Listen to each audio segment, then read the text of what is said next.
Good everyone. I hope you guys have an amazing day. So what I'm going to do today, I'm going to talk about human-centered design. So you might have heard about this term a lot. Maybe you might have a team of UX designers who talks about the human-centric design, right? So if I wanted to, I'll put that in a nutshell. If I wanted to explain in a very simple way, human-centered design is about designing a solution for the user needs. That's all to it. Yeah, you're building a solution which uh, keeping the user requirements into consideration. That's forms a human-centered design where user is the center of focus, right? Um, for instance, right, you visit a client site. Let's say you're a consultant, right, and you are tasked with helping a XYZ customer to build a solution, right? So the first thing what you do, you visit the customer or whichever way, online or offline, whatever works. Then try to find out the business challenges, right, and the problem they're facing, and based on that, you come up with different suggestions, right, and the suggestions which perhaps meet the instant need or perhaps meet the long-term needs, right? So there are different ways you can tackle the challenge, but the baseline will be you are helping your customer to build a solution to help them achieve a certain business outcome, right? So that's in simple terms, human-centered design is about, right? Keeping your customer as the main focus, keeping the user as the main focus, and based on that, you build a solution to help uh, satisfy their business need. Okay, so when we normally talk about human centered design, right? It talks about three things: desirable, feasible, and visible. I mean, as you can see on the screen, right? It's there: desirable, feasible, and viable, right? When a solution is desirable, right, that means people actually need it. So you can take an example of an app, right? And if you think that, okay, this is a desirable solution, we have a need for this specific app in the market, that means that people actually need it, right? That's the reason why there's a demand. And based on demand, you will offer, there will be supply. Uh, if the supply is limited, demand is high, then there's a high chance that your product will sell. Uh, then we talk about the feasible, right? When the solution is feasible, that means you actually can build it, right? Obviously, you shouldn't be right. You're building a spaceship, right? Obviously, it's not really feasible for a startup perspective, though. I've seen people have done that, but I'm just talking from a perspective, right? For instance, you are a bunch of developers who never built a spaceship, right? So obviously, there is a demand for a spaceship, right? You wanted to take someone to Mars, yeah, that's a pretty, but can you build it? That's the question, right? It's not really feasible for a small startup. It needs billions of dollars of funding, right? And even after you get billions of dollars of funding, you need to find the right engineer, right? Like electrical engineer, aerospace engineer, maybe a physicist.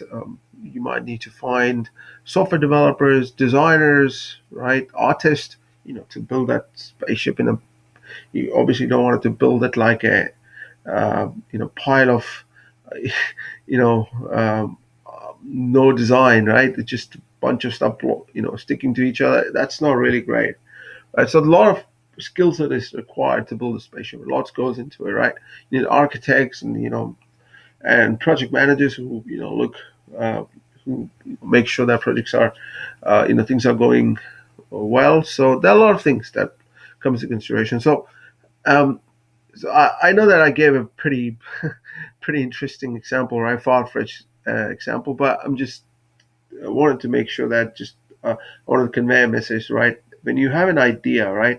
When there's a market demand, just make sure that it's feasible, right?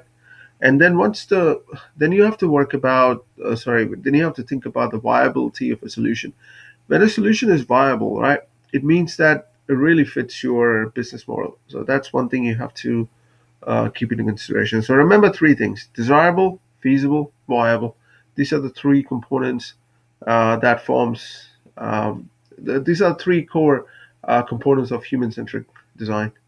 Okay, now so I just wanted to mention one more thing, right? The UX design and the service design forms a core part when we talk about human-centric design. You might have heard about human-centric design, right? And you would have noticed, right, whenever people talk about human-centric design, they often mention UX design.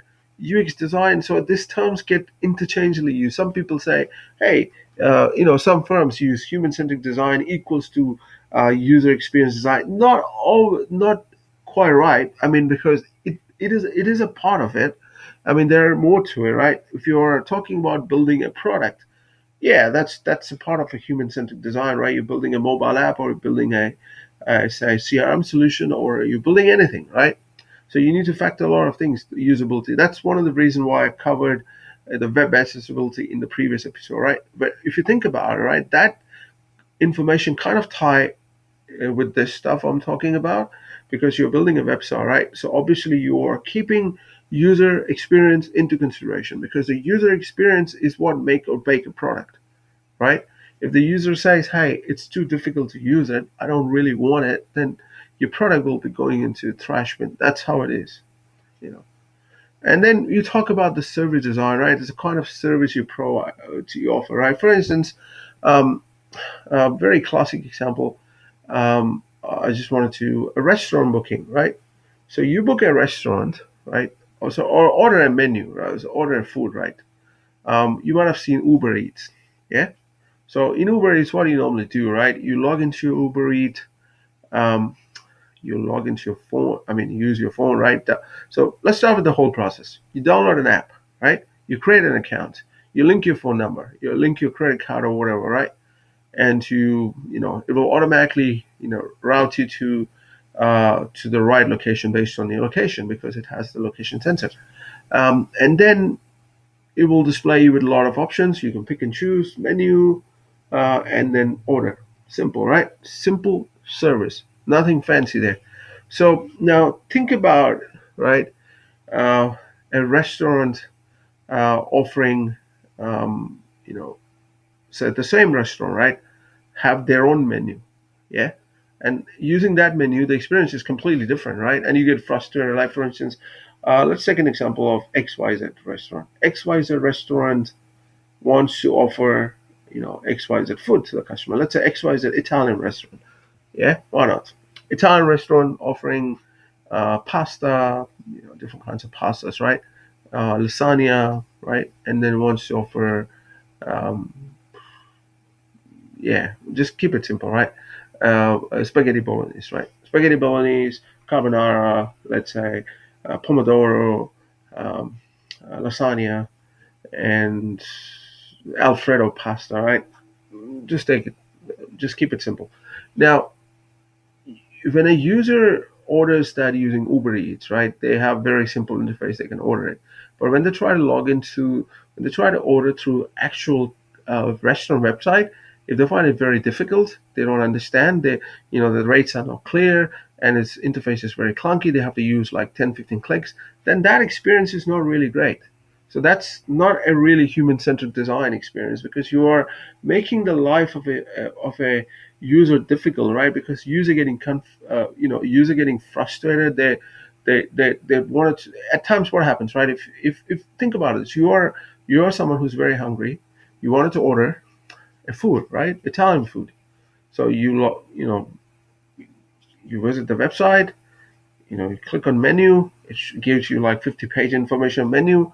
Then you don't know where to click to order, let's say, pomodoro pasta, and you also wanted to add, say, some fries to it, which is pretty weird combination. But okay, let's say gelato ice cream you wanted to add, but then you're confused how to add to the menu. Then you just move back and forth. Then you try to go here. It's kind of a messy experience, right? So you kind of just say, hey, forget it. I might as well go to Uber Eats. So the service design, right? The kind of service you offer, how you offer it, really matters. Another example, you can talk about the airline tickets, right? Before you check in, like this is a pretty classic trailhead example. So it's not my example, so I'm just telling you from a trailhead perspective. It said that, okay, you get an SMS saying, oh, okay, you can check in now, right? It's 24 hours before your trip, so you log in. So they give you a link. So click on the link, and you check in, and all everything is confirmed. You just click on check in, done, and you can go to the kiosk when you go to airport, and you can print your boarding pass. Pretty simple, right? That's usually how it happens, right? Usually, what I normally do, I that's pretty much I do whenever I have to travel. So that's one experience. Now, if you go to the boarding pass, right? Let's say you forgot to check in, right? Now, you go to the reception of, let's say, Air New Zealand or whatever flight, right? And then you have a very interesting and very difficult experience, then obviously you won't like it, right? Then you will obviously will find it very difficult to do that next time. You probably prefer an online experience. So that's one of the reasons why I was saying that when you're building a solution, right, your service design, right, if you're offering a customer service, make sure that is consistent across the omni-channel you're going to use. Because what happens, right? If you're not building uh, anything, right, keeping customer into consideration, then it can add customer frustration, and you will end up in losing your customer. Although you may say, "Hey, we are big airlines," that's not the point, right? If it takes a Twitter post to spread the news, right? How bad the customer service is, and that can really impact the company shares.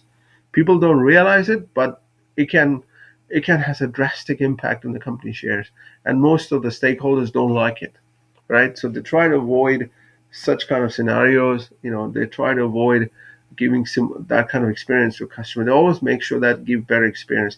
Yeah, slip up happens at times, but that's not always in the hands of a stakeholder. Sometimes a person who's sitting in the counter might have had a bad day, so might have taken the rant on the customer, and customer didn't took it very in a very polite way. It just decides to go to Twitter and say, "Hey, this customer representative from XYZ airline is extremely rude. I'll make sure they'll never fly again." So that news will spread like a fire if 50,000 people put a like, and you know what's going to happen, right? And the stakeholders get pissed. They'll say, "Oh, okay, fire that guy, fire that lady who's in the customer service, bringing bad name to our company."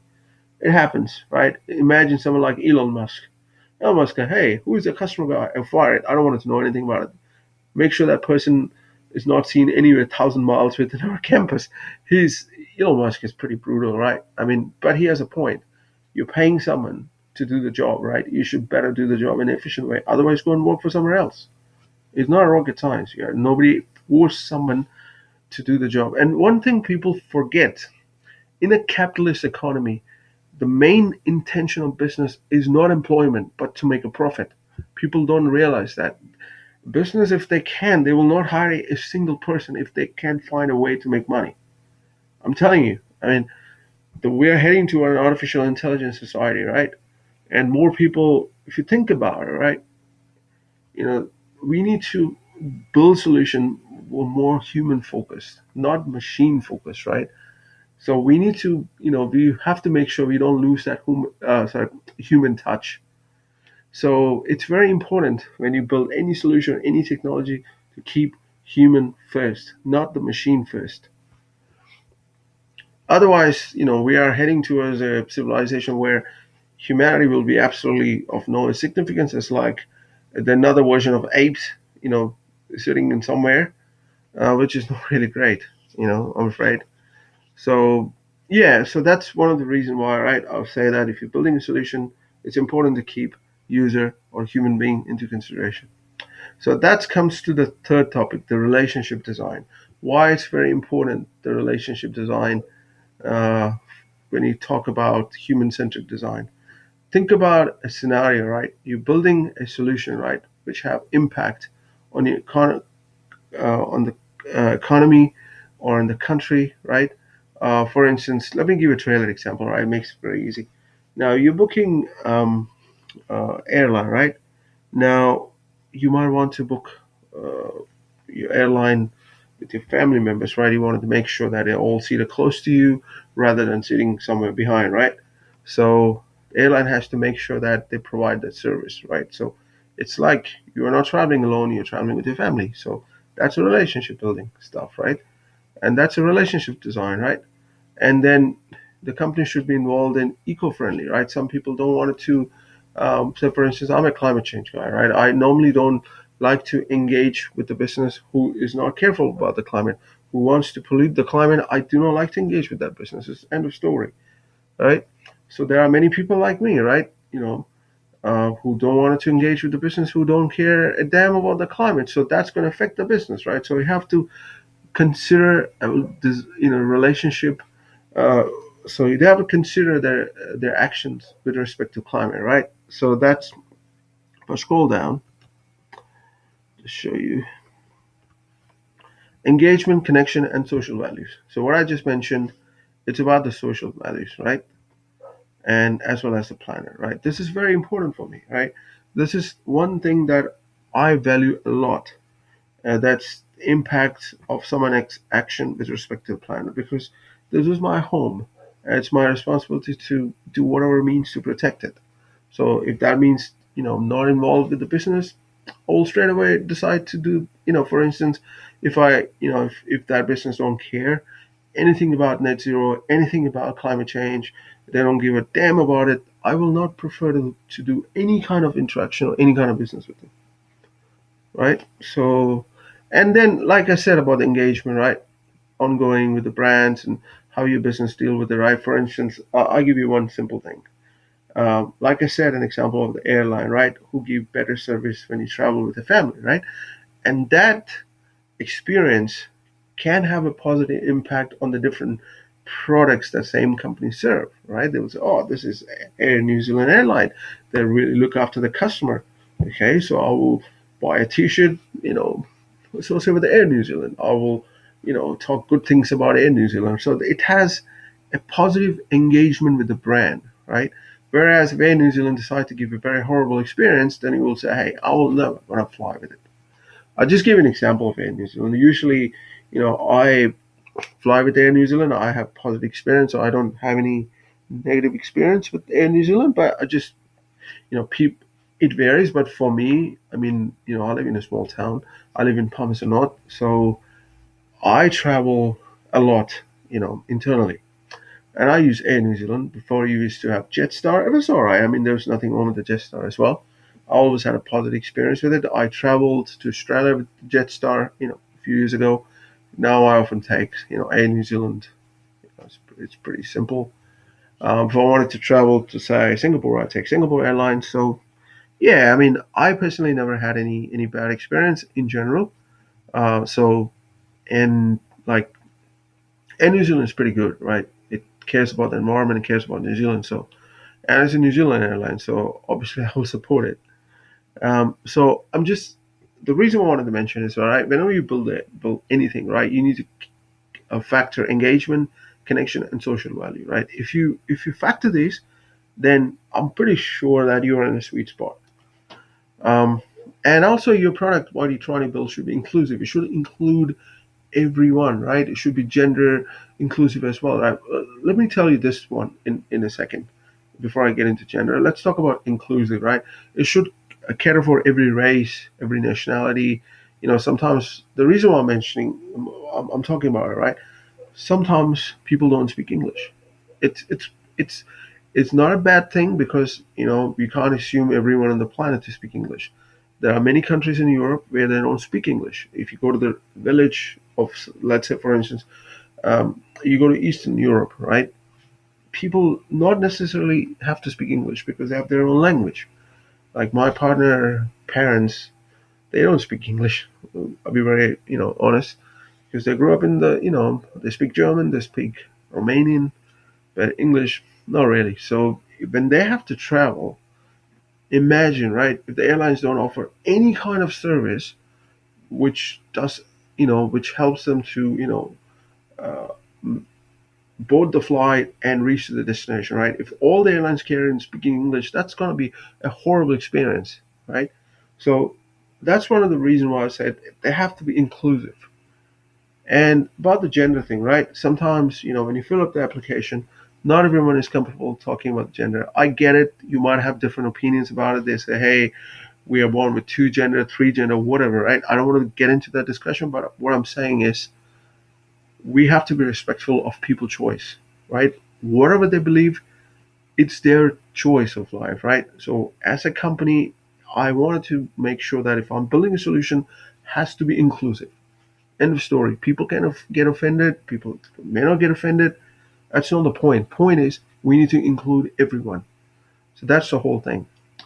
And the solution needs to be ethical, right? You shouldn't be building a solution which impact the climate. That's exactly what I'm saying. Today I wrote a blog. I just share with you. I just wrote a blog today. This is the blog I why business should prioritize building eco-conscious product. If you want, you can read about it. Just because I write a climate change blog, so I'm extremely passionate about this stuff. So I wrote about it. Why should a business consider doing eco-friendly? And I explained using a story, farmer named Theodore, how we adopted sustainability farming. So if you're interested, check it out. I'll put the link in the description below. I mean, no pressure. You read it as per your own convenience.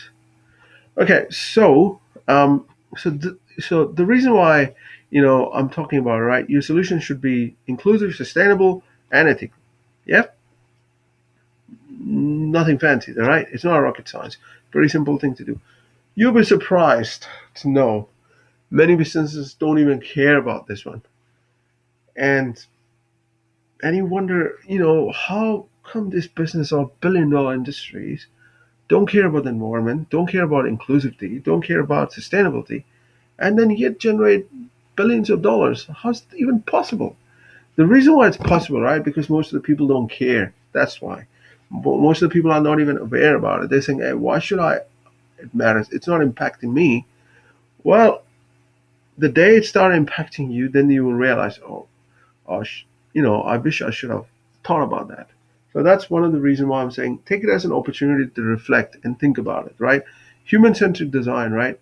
We are building a solution for where user is a primary focus, right? And if you are not going to do sustainability inclusive, then I don't understand how you're going to even consider user as a first priority, right? So think about it. And it's a great topic, right? I personally love talking about relationship design, right? Because you are building a solution for a customer. You're not building just for yourself, right? Or for the developers. You're building for millions of people out there, irrespective of the gender, race, the place they come from, the language they speak, the food they eat, the culture they follow, they might be using it, right? So you need to factor those things into consideration. So that being said, I hope you guys have an amazing Sunday. Adios.